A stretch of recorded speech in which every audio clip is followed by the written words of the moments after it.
Hello, hello, hello, everyone. Let's give a round of applause for this day of disruption. I can't hear you. It's kind of weak. I need some. This is our day of disruption. Hello to everyone. If you do not know, my name is Adrienne C. Smith. I am the founder of the Can Diversity Collective, and we are so proud to have you here at Inkwell Beach on this third day of the Cannes Lions International Festival of Creativity. And this is our day of what? Disruption. Everybody say it with me because I love the way it sounds. The day of what? Disruption. And we're disrupting things not only on Inkwell Beach, but if you haven't noticed, we've been disrupting everything up and down the Croisette at the Cannes Lions International Festival of Creativity. This is our year 5 of disruption at Cannes Lions. This is year 5 of existing and creating opportunities for more of us to come and be in the spirit of inclusion. And we are so excited to have you here with us today and so excited to bring up our next panel that's brought to you by Havas. So we have, come on up, we're gonna get you to, because he has a special presentation. We've talked about it. He says, I'm gonna talk for like 25 minutes. No, I'm only kidding. Yeah. You are or I am? You are. Okay, no, it'll only be 8. Okay, but it's only be 8. 8 minutes. It's the greatest 8 minutes. It's going to just give you all this disruptive energy and spirit, and we've got so many great panelists to come up behind you. Thank you for having us, Adrienne. You're welcome. Thank you for everything that you've been doing at Inkwell all week long. It has been an incredible week. If you haven't been here for all of the content and all of the entertainment you've been doing, it's amazing. Thank you. Wonderful. His check is in the mail, so don't worry about it. All right, you guys, please enjoy. This next panel kicked off is for our day of what? Awesome, thank you. Thank you, Adrienne. I don't know, we're going to get around the thing. Good morning, everybody. Thank you for your patience. Yes, good things come to those who wait. So I'm going to just set us up here for a few minutes. First of all, I'm Eric Weisberg. I'm the Global Chief Creative Officer for Havas Health and You, and on behalf of Andre Gray, thank you, Andre Gray, my partner in Welltainment, and everybody at Havas, thank you for being here today for what we think is the most important conversation at Cannes this year. I know you thought it was AI, but we strongly believe that this is the most important conversation. And here's why we're here. We are in the middle of a health equity emergency. It is an emergency that existed before COVID. It is an emergency that COVID has made worse. And when we think about what this is today, which is a day of disruption, it is time to disrupt how we are impacting health equity with the current state of creativity. And so let's start by just looking at what the state of health equity is. And the number one metric for that is life expectancy. The place with the highest life expectancy is Japan. The country with the lowest life expectancy is Sierra Leone in Africa. That is a 30-year delta, which seems unacceptable, disgusting, and in necessary need of immediate attention. But here's the thing. The health equity deserts exist everywhere. And you look in the United States, in Boston, and I met a physician in Boston about 6 months ago named Dr. Augusta A. White. And he talked to me about the health equity desert in Roxbury, Massachusetts. Roxbury, Massachusetts is 2 miles, a 14-minute drive, 2 train stops away from Back Bay. There is a 23-year delta of life expectancy. In a progressive American city in 2023, there is a 23-year gap in life expectancy. And this presents itself in all sorts of ways. The difference between infant mortality of black versus white is 2.5 times. The risk of heart failure in black men versus white men is 70% higher. Black women suffer from, 4 out of 5 black women suffer from obesity. And the death rate of black children with asthma is 8 times higher than white children with asthma. If you look at every health equity measure, black individuals in the United States fail on every single measure to get the care that is received by white people. And if you look at next, it's indigenous people, then it's Hispanic. And so the immediate answer is to say, well, let's throw money at the problem. But when you look at that situation, and we're going to talk about that today, which is why creativity needs to be part of the answer to this, money isn't exactly the answer. Because if you look at high-income countries versus middle-income countries versus low-income countries, it's true that life expectancy is higher. But if you look at measures like cancer rate and heart disease rate and stroke rate and diabetes rate, those are actually lower in lower-income countries.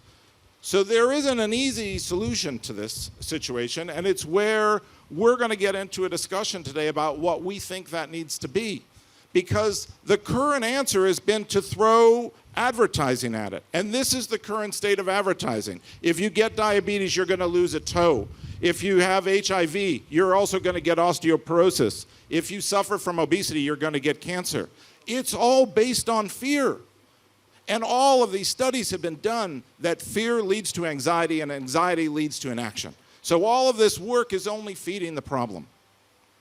And then you think about where the state of advertising is. 55% of advertising misses the people we're trying to reach because they are watching non-supported ad media. So creativity is the answer. And I saw Maya Angelou speak. It was an important moment for me when I saw her speak before her death many years ago. She said that you can't use up creativity. The more you use, the more you have. And with that spirit, we're introducing Welltainment, which is one dose of entertainment, one dose of education. We are trying to help solve the health equity crisis with culture, content, and inclusion. And that's what today's discussion is all about. This is about shifting from trying to impact sickness to having a huge effect on wellness. And we're doing that a completely different way. We are bringing in partners to create real entertainment that is co-created instead of creating advertising. This discussion today is all about partners like Tiffany and Jason and Andre's team at Annex 88. And it's about bringing in partners like Genentech and Reckitt to be co-partners in creating this. And I'll just show you for a brief second. People say, what might Welltainment look like? Well, this is a new approach to doing this. So there doesn't exist work out there, but I'll show you some examples of what we think entertainment looks like. What does Welltainment look like? It looks like a partnership with Marvel that created a comic book to help create awareness about getting boosted. It is about a partnership like Reckitt creating a new conversation about girls with autism instead of boys with autism. It's about a Minecraft game created by my friends at BETC that helps get kids with dyslexia to understand what they have. And instead of making them feel guilty, instead of using fear, it uses engagement. They have to solve a harder puzzle. And so we think all of these things represent what Welltainment can be. And what are we here to do? We're here to talk about the top 6 health equity issues in the world, which are hypertension, diabetes, obesity, mental health, pediatric asthma, and sexual health. And we are here looking for brands to sponsor each one of these areas. And we, as Havas, are making a commitment of the resources of our global agency people around the world to tackle this crisis with brands. Why are we looking for brands? Because we live in a time of health information and health disinformation. And brands are increasingly what people trust. They trust brands more than they trust governments. They trust brands more than they trust their news sources. And so we need the partnership of brands out there. We need the partnership of creators like Tiffany and Jason and their production companies. And I'm so excited to hear this conversation today. And I'm so excited to work with all of you to help make a dent in health equity. Amanda, you need my mic. Thank you so much for that great introduction. So my name is Amanda Morris. I'm a disability reporter for the Washington Post. And this message really resonated with me because my goal as a disability reporter is to really change the way that we talk about health conditions and disabilities. It's commonly talked about with negative connotations and stigma, and I think that this is part of the solution to change that. And without further ado, I'd love to have our panelists introduce ourselves. Why don't we start with Patty, and then we'll work our way left. Not that Tiffany and Jason need much of an introduction. Okay. Patty, go ahead. Good morning. And it's just fabulous to be here, so thank you so much. My name is Patty O'Hare, and I work for Reckitt. We make many household brands that you might be familiar with, Durex and others, so you can guess which one Eric wants me to work on sexual health. I'm also the co-founder of the WIN Fund, and I'll talk a little bit more about that in a minute. Good morning. It's exciting to be here this afternoon with all of you. My name is Erica Taylor, and I am the Chief Marketing Officer at Genentech. We are a biotech company focused on innovations in everything from oncology to allergic asthma. Good morning. My name is Jason Lee. I'm the CEO of Hollywood Unlocked and the host of The Jason Lee Show, and I'm happy to be in Cannes. It's my first time, and it's been a trip. A literal trip. Good morning. My name is Tiffany Haddish. Not only am I a comedian, actress, author, philanthropist, but I'm the CEO of She Ready Productions and the co-founder of Diaspora Grocery. How's everybody doing today? Andre Gray, Chief Creative Officer of NX88. Super excited and blessed to be on this panel with everybody. So this is going to be a fun one. Thank you guys all so much. So I actually, I don't think I know anybody who doesn't have some degree of health anxiety. And I think it makes a lot of sense when we see the ads that Eric showed earlier, why we all feel so anxious about health or scared to talk about our health. And I wanted to just pose a first question to all of us about what we're getting wrong and how we can change the message to make people feel more motivated and in control and inspired to take charge of their health.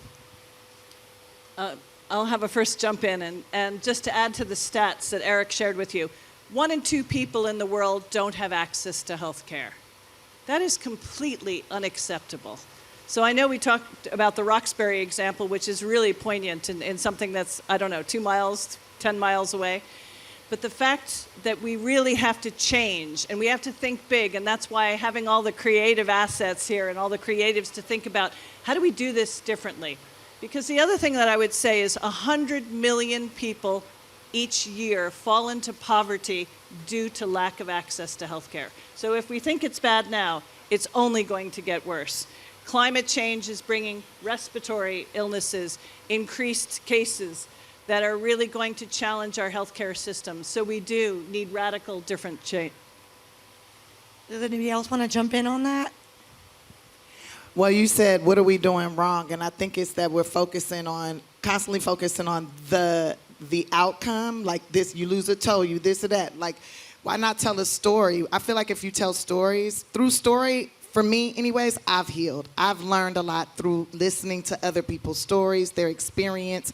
And it's not like, oh, you gonna do it, this is gonna happen to you if you don't. It's more like, hey, let me tell you what happened, and this is how I came out of it. And maybe if you listen to that story, you won't end up in it. So that's why I like to create positive stories, things that have happy endings. Dang, don't look at me like that when I say that word. Sorry. You know what? So I think what we're getting wrong, I think there's a lot that's not working, right? I don't know if it's exactly fair to say that it's us that's getting it wrong, which is not exactly what you were saying, but I am a a stickler for words. I think to Eric's point earlier, right? Like ad formats are short formats to start, and they're getting shorter and shorter.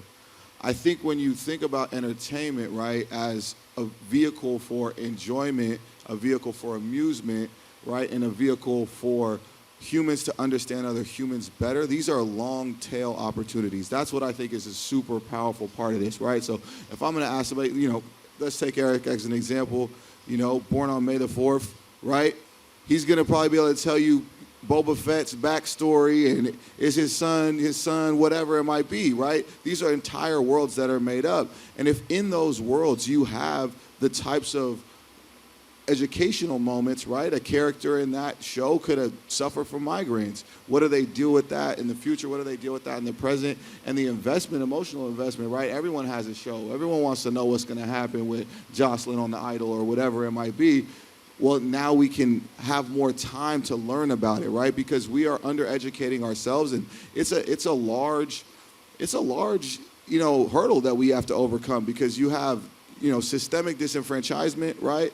For you to stick with these things, to go to the hospital, right? You have also, Malcolm Gladwell, he talked about two families going to the doctor, right? A middle-class family, a lower-class family. It's like, hey, sit down, shut up, don't embarrass me, right? We're not taught to engage with these things. And so you have to overcome a lot of different layers. And if you don't create longer time to engage with these topics, we're never going to overcome any of that. I think I would add some of the things that I think we get wrong are sometimes as simple as language. So we use the term healthcare. Our entire system is actually built around sick care, right? We say things like, I'm a diabetes patient, I am a cancer patient, instead of saying I am a person with, right? We lose the fact that once you have some of these ailments, that you're still a whole person, and we don't speak to that. We only speak to the thing that's, ailing you. We only talk about things when you have a problem, and we only engage with healthcare typically when you have a problem. And I think some of it's language, some of it is the design of our healthcare system, specifically in the US. And there's more to do there, obviously, and I think there's opportunities for us, even in these creative spaces as a therapeutic manufacturer, to change the discourse and the language around this. So I built an entire brand off of having uncomfortable conversations, because I just feel like shit needs to be said and people need to stop playing around. I used to be fat, right? And people used to say, oh my God, stop saying you used to be fat. You were thick, you were overweight. No, I was fat as hell. And I decided I didn't want diabetes, I didn't want to die, I didn't want to stroke, I didn't want all that. So I decided to lose weight. And when I was on my journey and people were saying, you should stop fat shaming, I was like, you guys shamed me when I was fat. So now I'm going to be honest about my journey and just be real about the experience. And I feel like what we were talking about privately yesterday was the difference between managed care and preventative care. Like, once we understand that we can prevent things from happening as much as possible by being an active participant in our healthcare journey, then once we get into that experience, we'll be able to live a much better, healthier, productive, and fruitful life. But I just feel like we're afraid to have that conversation. When it comes down to it, Black people are more afraid to have the conversation than others. And that's why, because we're told not to talk about things outside the house. Well, when it comes to your health and being able to live a healthier life, we got to have those conversations. And I would just jump in and say we also need to make sure that we're not politicizing health. Health is a universal human right. So whether you wear a mask, you don't wear a mask, whether you get vaccinated, you don't get vaccinated, these are all personal choices. And we need to make sure that we're not making political or having political discussions about what is really a healthcare discussion and a personal decision. Yeah, everything you guys said really resonates with me. I was thinking, Andre, when you were talking about, how entertainment really impacts us, I feel like shows like, Switched at Birth and the movie Coda has done more for like deaf awareness than an ad has ever done. Speaking as somebody whose parents are both deaf and I have a hearing loss. So I'm actually curious about how entertainment has been used to change issues in the past, and like how do we think it could impact health issues? I want to toss this question to Tiffany and Andre. Yeah, I mean, I think we're just scratching the surface, but there are examples, right? I mean, obvious ones like Dallas Buyers Club, which really engage in depth. One of my favorites, which I'm probably biased, I'm from San Francisco, so but Monk, right? Just normalizing neurodiversity, right? he was showing how his neurodiversity was a superpower.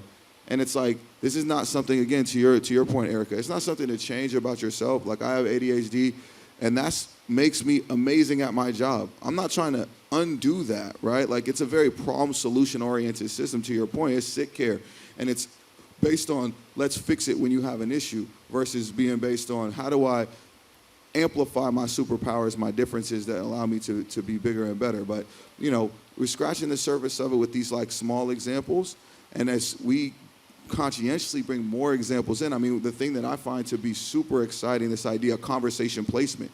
How do we place the conversations around these differences into the shows that are around us to make them normal, to make them better understood, right? At the end of the day, it's empathy, right? The communities that are around people. So I'm really excited about that.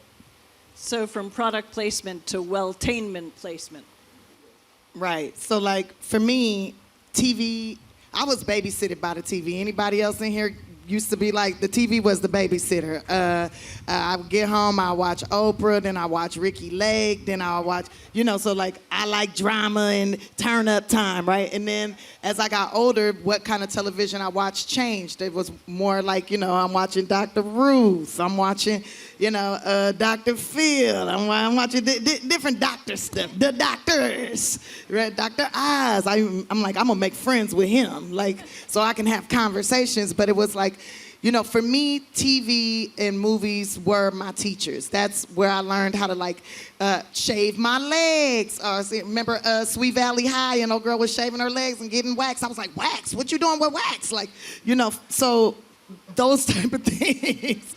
Yeah, because I thought wax was only for candles, but turns out you can remove hair with it, but not that kind of candle. Anyway, not that kind of wax. Anyways, what I learned is that through television, through communication, through visuals, you can definitely influence someone and change the way they think about things, change the way they do their hair, change the way they wear their clothes, change the way they eat. Like, you know, I didn't know what a vegetarian was until I watched some episode of some show, and it was like, I'm a vegetarian, meat, ill, gross, no. And I'm like, what? What? You only vegetables? Who does that? And then I started doing it. I was like, oh, this is kind of good. I'm actually not tired, but I still incorporate meat because I am a carnivorous person. I love me.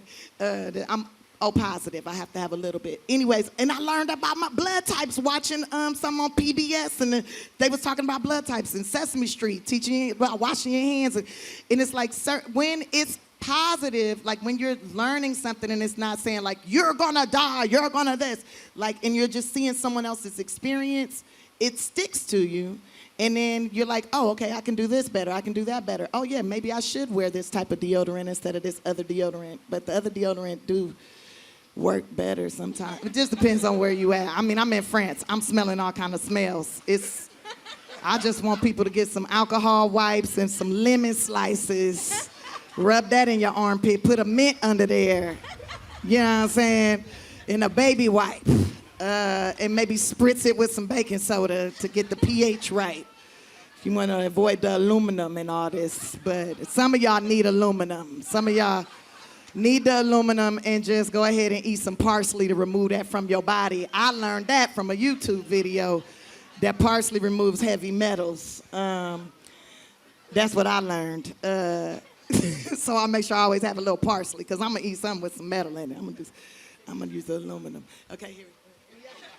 I just learned so much from that alone, and that was extremely entertaining. Very informative. I'm very informative. Truly. I actually wanted to ask, and you know, I also love TV. I feel like I learned so much from TV.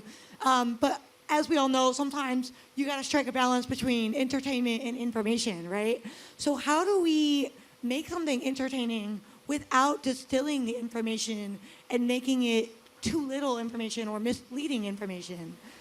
I mean, we live in the world where everybody's paparazzi now with a phone. Information is on social media all day long. You think about the Trump era. I don't know if any of you ever heard of Donald Trump, the worst experience of our country and the world, but watching him use Twitter and Instagram and the news and monopolize all of our time being consumed with drama, that also tore at our mental health. And I think that we don't think about the impact of social media, YouTube. Like, we were watching a YouTube in the car yesterday, and me and her were having a whole conversation of whether or not it was a real situation. But that's what captivates our attention these days: social media, entertainment. And honestly, when I think about my journey, it was, seeing somebody on television that inspired me to follow my career, and now I use my platform to talk to millions of people. And I really feel like when people dial into what captivates the young person's mind with TikTok and Instagram and YouTube, and then create the content to really get to them the heart of what we're talking about today, health and being aware of our mental health and our physical health, then you can start to transform the lives of young people that are going to continue to pass that along generation after generation. Erica, do you want to chime in on that? I think some of the challenges we face include the fact that we're trying to talk about complex things, and you've got 6 seconds of someone's attention. And I think it's on us, and it's on my industry that sort of deals in complexity and understands the root causes of disease and really designs medicines to target them, to take that complex and make it simple. And maybe we don't tell the whole story, we just get enough to capture your attention that maybe you'll dig in a little bit deeper. I don't know about you, but I've fallen down the rabbit hole on YouTube sometimes. Yeah, maybe tag like, you do the research. Yeah, you find out for yourself. Find the truth. And then like people be like, what, the truth? I gotta find it. You could do that. You could do that. Now, I'll also say, I'm in a highly regulated industry. Right? We sell medicines for very complex diseases, and we are obligated, and it makes sense to tell the truth, believe it or not, right? And we have to balance that. That's why you get all the safety, the commercials. Everyone's like, I feel like I'm going to die when I watch a drug commercial. We have to do that. We have to tell you, here is how it works, and here's what might happen. And so we end up compressed because you've still only got 15, 20 seconds to get you interested in learning about something more. But then we also have to tell you, no medicine is perfect. And outside of water, there are potential side effects. And so we grapple with this as an industry. I challenge my marketers to make it simple. We're so in love with our complexity, and as a scientist, I love it too. But our job, if we want it, particularly for us, and this is where I'm passionate about it, our job is to bring people in, make it simple, make it interesting, make it fun, and get people interested and active in their own healthcare journeys. Yeah, 100%. And I think you touched on something that, for me, is super exciting, and it's the part where I sound like a strategist again, but it's like, you imagine, I was talking with Eric, right? Like, you imagine you're watching Chicago Fire, and one of the characters, right, these are the strongest women, in the world. They're running into burning buildings, and one of them has endometriosis. She's dealing with pain, chronic pain every day, right? That's just a part of her character, just the same way as she might have a cousin that's doing some crazy shit or whatever it might be. But I'm on connected TV. So I've seeded that conversation into the story. I'm engaged with this story because I watch Chicago Fire every single week. And now as soon as I cut to commercial, that black boxing becomes an opportunity to tell your story in a 6-second format on the back of someone who's been primed mentally for that story, right? Like, I worked on a brand, previously, and we were trying to get people who are watching March Madness to think about investing in an ETF. I'm like, I'm not thinking about ETFs right now. I'm thinking about these brackets, and I'm thinking about maybe having some fun with my friends, maybe having a drink, whatever it might be, right? It's not the right place for that message, but we can create the place in the mental space to prep someone for a message, and now the restrictions and all of that becomes actually a positive versus a negative, because we're not jamming a whole dissertation into 6 seconds. We're saying, hey, you're primed for this, you thought about this, and you're like, okay, cool, now I can get more information. Now I can click from that connected TV, and I can have more middle funnel content that's going to give me more information about that character's side story and all of that. So it's like, you think about the comms planning opportunities with Welltainment, and it's just like we're scratching the surface on something that really could revolutionize the way we do talk about our healthcare. I struck a chord. You struck a chord with me because you talked about endometriosis, and I just learned that I have endometriosis. I thought, because I seen on TV all the time, like, oh, my period, oh, I'm tired, I'll take a Midol, I'll do this, oh, a little energy drink to boost you up. And I'm thinking it's normal to be like back pain, super tired, irritated, want to fight everybody. I want to sleep all the time. I thought that was normal. And then it turns out, like, I go to a new doctor, and she's like, girl, you got endometriosis. This is your problem. This is da-da-da-da. And I'm like, what? She's like, we need to put billboards up all over the city that says, it's not normal if your cycle hurts. It shouldn't hurt. You shouldn't be exhausted. That's not normal. So if you are feeling that, you need to go to the doctor and get checked out. And you probably need to take some rose prim oil and some, no, I'm learning all the stuff, y'all. I was like, oh, I got what? Let me do the research. And now, I'm defeating it with the rose prim oil. But you probably got something else. You the pharmacy. You probably like, well, we got this drug. And then next thing you know, my hair fall out, but I ain't in pain. But the conversation we were having yesterday about shaming people into health, like I did this whole post on my podcast about my STD check because I went to go get an STD check, and when they told me I didn't have anything, I was like, for real? What? But I did this whole rant where I went on and on and on about, the fears that I had of thinking I had something and the recklessness that I was doing when I was out here in these streets. And it was just an honest post. Like, there's a lot of people out here that are not having conversations about sex and sexual wellness and making sure that their partners are safe. And at the end, I ended with get on PrEP. And raise your hand if you know what PrEP is. Does anybody know what PrEP is? Well, this is a better room than many because a lot of people don't know, a lot of straight people don't know, and every time I go to my kitchen and turn on the TV, it's a bunch of gay people talking about PrEP and HIV. I'm like, yo, HIV is not a gay person's disease. It's a disease, and I think that the more people can normalize conversations and get advertising that's actually relatable, and stop putting a bunch of gay people walking down the beach talking about PrEP. Like, me and my gay friends are not walking down the street talking about, you on PrEP, nigga, you on PrEP, you on PrEP? No, we're not. But everybody should be on PrEP, and if you don't have access to it, you should figure it out. Well, women need to get on PrEP because half your boyfriends are sleeping with us, and that's no shade. It is what it is. I'm just saying, y'all put me on this panel for a conversation, right? Okay, well, your boyfriends are calling us. We all need to just, we need. Y'all need to get on birth control pills. Well, we don't have that. We don't have that issue, but we'll figure that out. We'll figure that out with technology. I'm just saying though, like you saying PrEP, but every time in the commercials it says PrEP is for men, and it's always gay men in the commercials. They never show a straight man in the commercial, and they say if you're a woman, do not take PrEP. Do not. And it's like, well, why can't I take what? So I'm supposed to be out here catching shit? But let me tell you a workaround. This is why everybody needs a gay friend, right? When monkeypox happened, I was afraid of I was afraid of getting the vaccination for COVID. Where I was like, I ain't letting them put that in me. They trying to kill us all off. Or look at all the black people getting it. Y'all all about to die. No, I was refusing to take the vaccination. But when monkeypox happened and people was getting sores in their throats and shit, I went down there and got the monkeypox. But I took all my straight friends and I just told the people like they all gay too. That's how the straight people get it. Just go with your gay friend and tell them you gay. You will get everything you need. They say women can't take it. It's gonna mess up your side. It's gonna mess you up. Tell them you're trans. You'll get it.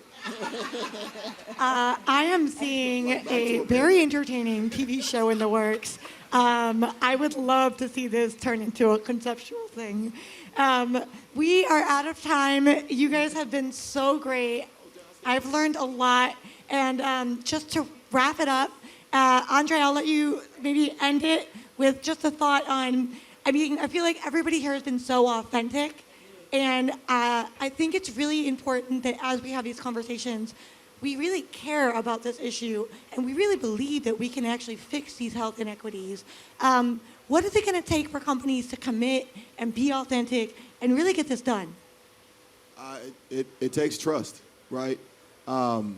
There are opportunities, there are new solutions, right? Welltainment is another one of those. We can't, us crazy creative folks, we can't solve this stuff by ourselves.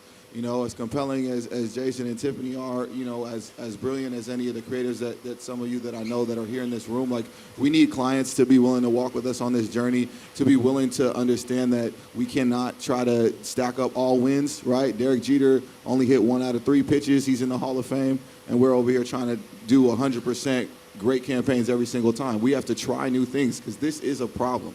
People are dying. It's getting worse. And those people are disproportionately women, they're disproportionately black and brown, they're disproportionately LGBTQIA+.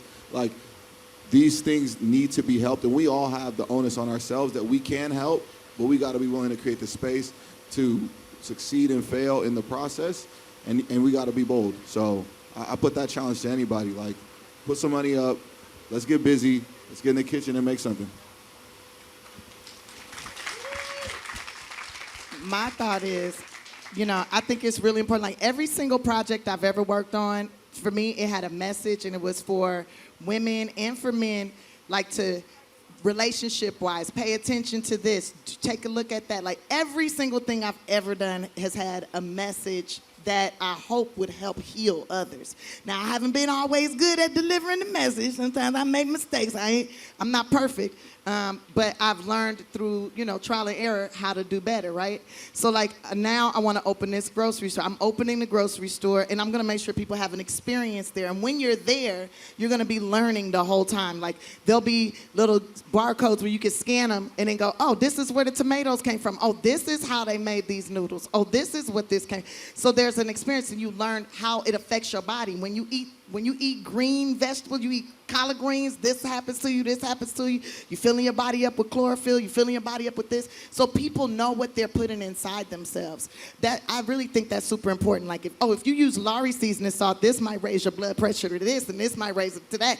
But, hey, it's going to taste delicious. And if you just use a little bit, so people know because I think food is drugs. I mean, that's why Food and Drug Administration is together. And food, it can heal you. And I know it's healed me through certain ways. And, but also good medication, too. The antibiotics help a lot, too. Anyways, I had fun with y'all. I'm passing the mic. Thank you guys so much. And I think that's a great message to end with. I'm going to be thinking about what I'm eating this week for the rest of the week now. French food is great, but maybe I'll lay off the cheese a little bit. This is all the time we have. I'm so sorry. This has been great, though. And I hope you guys were just as entertained as I was.